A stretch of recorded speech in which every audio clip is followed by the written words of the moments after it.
Hello friends, ये दक्षिण भारत का ही अगला सेशन है जिसमें हम लोग देखेंगे जो 3 वंश बच गए थे दक्षिण भारत के, राष्ट्रकूट वंश, कल्याणी के चालुक्य वंश और चोल वंश।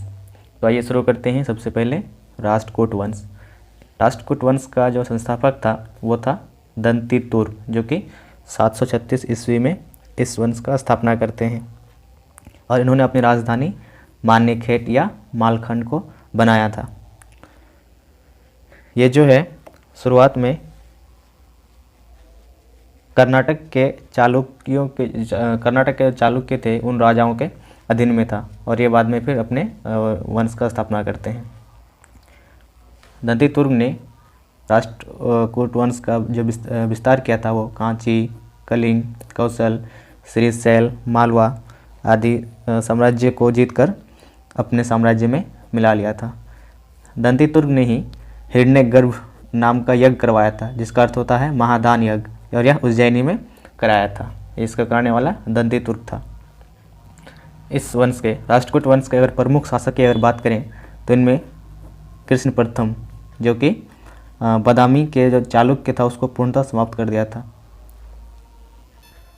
दंतितुर्क जो थे उन्होंने वो जो थे चालुक्य के अधीन में ही इस वंश का स्थापना किया था, लेकिन कृष्ण प्रथम उसके बाद जो आते हैं तो ये चालुक्यों को पूरी तरीके से समाप्त कर देते हैं।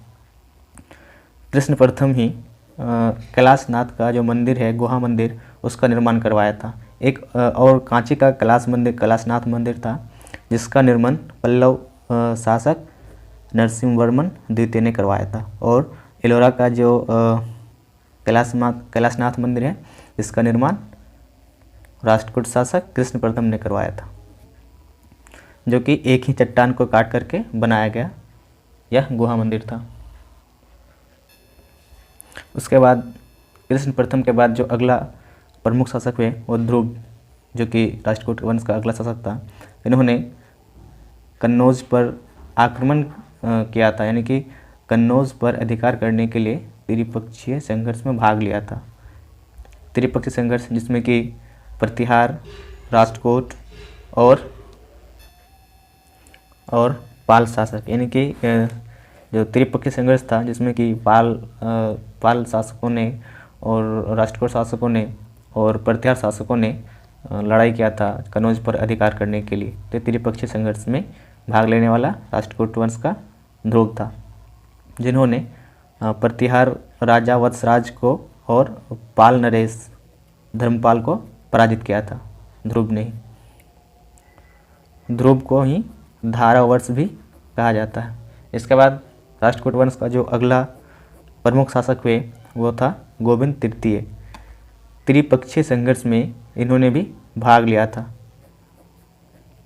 और इसने पाल शासक धर्मपाल को हराया था और प्रतिहार वंश का नागभट्ट द्वितीय को भी पराजित किया था और इन्होंने कन्नौज पर अधिकार भी किया था। गोविंद तृतीय के काल जो है उसको राष्ट्रकूट वंश का चरम उत्कर्ष का काल माना जाता है। जब गोविंद तृतीय उत्तर भारत का अभियान में व्यस्त थे, तो उसी दौरान इसके विरुद्ध में, यानी कि राष्ट्रकूट वंश के विरुद्ध में या फिर गोविंद तृतीय के विरुद्ध में पल्लव, पांड्य और केरल और गंग, इन्होंने एक संघ बनाया था। जब गोविंद तृतीय वापस आते हैं तो इस संघ को पूरी तरीके से नष्ट कर देते हैं 802 ईस्वी में। इन तीनों का जो संघ था, पल्लव, पांड्य, केरल और गंगों का, इस संघ को पूरी तरीके से गोविंद तृतीय नष्ट कर देते हैं 802 ईस्वी में।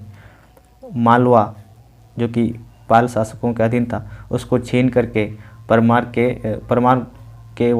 को सुपुर्द कर देते हैं, यानी कि वहाँ के एक अधिकारी को मालवा जीत करके उसके हवाले करके आ जाते हैं। उसके बाद इसी राष्ट्रकूट वंश का जो अगला महत्वपूर्ण शासक हुए वो थे अमोघवर्ष। अमोघवर्ष ने ही कन्नड़ के जो प्रसिद्ध ग्रंथ है इस कविराज मार्ग, इसकी रचना की थी। जिनसेन, जो कि इनके दरबार में, अमोघवर्ष के ही दरबार में थे, उन्होंने आदि पुराण की रचना की थी। महावीराचार्य, जिन्होंने की गणितासार की रचना की।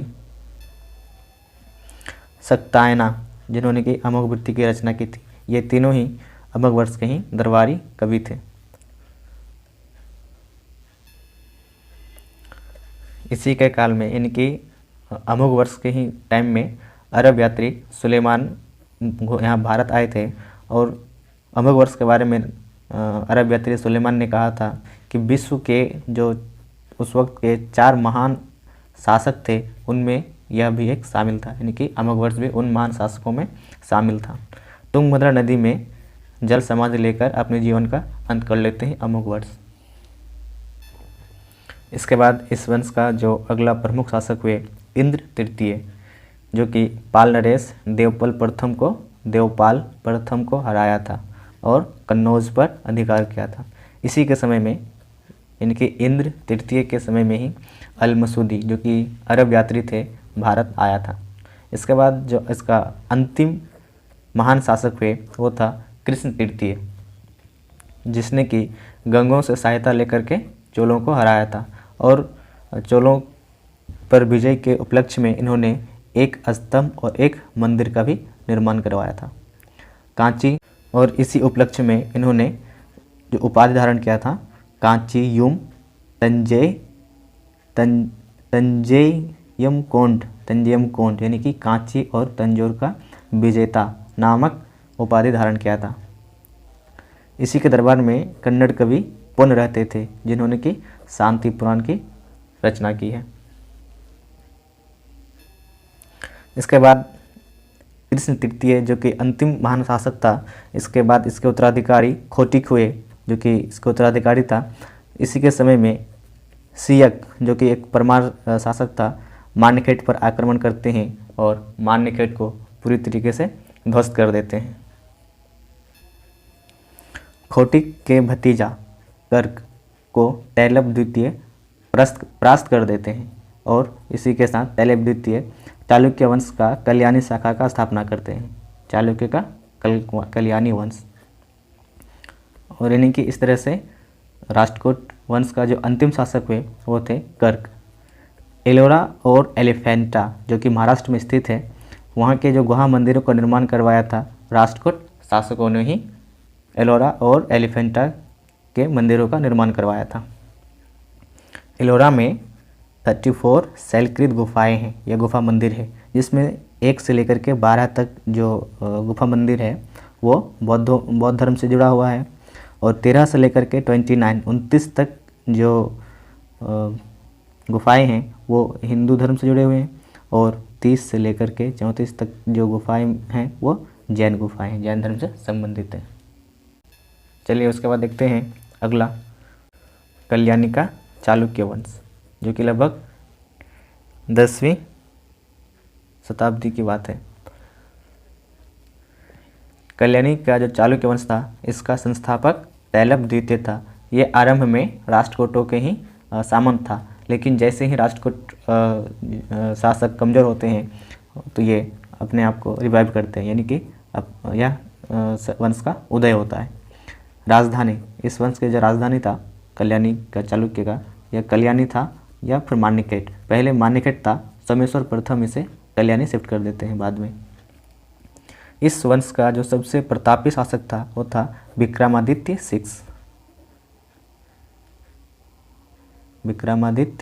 6, जिसने कि चालुक्य विक्रम संवत का प्रचलन किया था, यानी कि एक संवत चलाया था चालुक्य विक्रम संवत। इनके दरबार में विक्रमादित्य 6 के दरबार में विल्हन और विज्ञानेश्वर इनके दरबारी कवि थे। विल्हन, जिसकी रचना है विक्रमांक देवचरित, यानी कि जिसमें कि विक्रमादित्य 6 के षष्ठ के जीवन पर प्रकाश डाला गया है, और विज्ञानेश्वर जिसने कि मिताक्षरा ग्रंथ की रचना की है, जो कि हिंदू विधि ग्रंथ है। उसके बाद हम लोग आते हैं चोल वंश, जो कि दक्षिण भारत का ही एक वंश है। चोल, जो कि 9वीं शताब्दी से लेकर के 12वीं शताब्दी तक का इसका शासन रहा। चोलों का जो प्रारंभिक इतिहास है वो संगम युग से ही देखने को मिलता है, यानी कि इसका प्रारंभ संगम युग से ही हो जाता है। लेकिन करिकाल जो महान शासक थे, उनके बाद चोल वंश का जो इतिहास है वो अंधकार में रहता है। यानी कि इसका कुछ पता नहीं चलता है। और 9वीं शताब्दी में फिर आकर के इनके बारे में जानकारी मिलती है। 850 ईस्वी यानी कि 9वीं शताब्दी में पल्लवों के अवशेष पर चोल सत्ता का फिर से पुनरुत्थान होता है। और इस बार जो संस्थापक होते हैं इस वंश का विजयालय होते हैं, यानी कि इसका द्वितीय संस्थापक इसको कहा जा सकता है। इसकी राजधानी थी तंजौर या तंजावुर, चोल वंश की राजधानी। इसके जो प्रमुख शासक हुए उसमें प्रातंक द्वितीय, जो कि सुंदर चोल के नाम से भी जिसको जाना जाता है। उसके अलावा जो अगला इसके प्रमुख शासक थे वो राजराज प्रथम या जिसको अरिमोलिय वर्मन भी कहते हैं। इन्होंने श्रीलंका पर आक्रमण किया था और महेंद्र पंचम को भागने पर विवश किया था। इन्होंने आक्रमण करके श्रीलंका के कुछ भागों को, कुछ उत्तरी भागों को ही जीता था और इन्होंने स्थानीय स्वशासन पर अधिक जोर दिया था। यानी कि इस वंश का, चोल वंश का जो एक प्रमुख विशेषता है वो ये ही है कि इस वंश का स्थानीय स्वशासन पर काफ़ी जोर दिया गया था।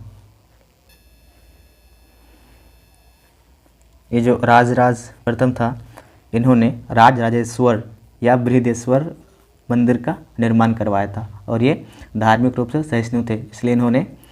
इसलिए इस बात से भी पुष्टि होती है कि मंदिर के दीवारों पर बौद्ध प्रतिमाओं का निर्माण करवाया था, जिससे पता चलता है राजराज प्रथम जो थे वो धार्मिक सहिष्णु भी थे।